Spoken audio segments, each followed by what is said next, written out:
Do you remember when your father told you not to do something and you did it anyway? Maybe he told you to keep your hand out of the cookie jar.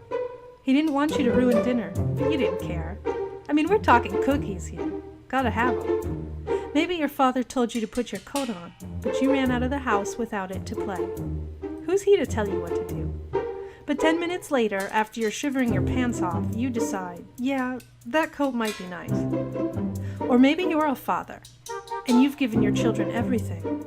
Any parent knows that even the best child disobeys. But you're not going to chain your child up or give him a lobotomy to prevent it. You want him to be his own person. You want him to experience freedom and growth. The risk of that is terrible things. The world is full of terrible things. There's good things too, but terrible things also. Terrible choices, terrible accidents, terrible consequences.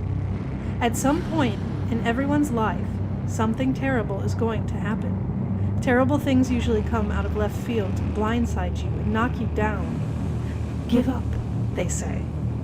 You are alone. Run away. But the meaning of life is not in the fact that terrible things happen, but rather in our response to them.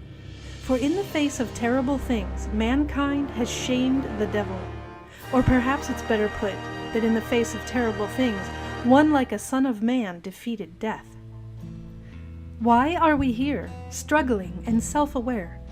If there is no originality and nothing new under the sun, if there is no meaning, then why are we here? Genesis takes us to the beginning of time to start our quest. The first book of the Bible takes us back to the point where something was done that was original and new. Genesis was likely written around 1440 BC and covers the time of creation to roughly 1800 BC. Genesis puts considerable focus on the relationship between God and man. Starting in the beautiful garden, with perfect conditions and no excuse, Adam and Eve used their freedom to choose sin, to choose the knowledge of good and evil, to choose more for themselves, to be like the Father. Much later, in another beautiful garden, in dire conditions and with every excuse, Jesus used his freedom to choose faith, to choose humility and obedience, to choose more for us, to obey the Father. Many of the events in the first part of the Bible will repeat themselves over and over, as if God is giving us every chance to learn this lesson. We will see a fallen Adam and Eve, then the fallen bloodline of Cain, then the fallen tribes, and even a fallen Israel, eventually a fallen world, and it all starts here with a simple choice that we all know well.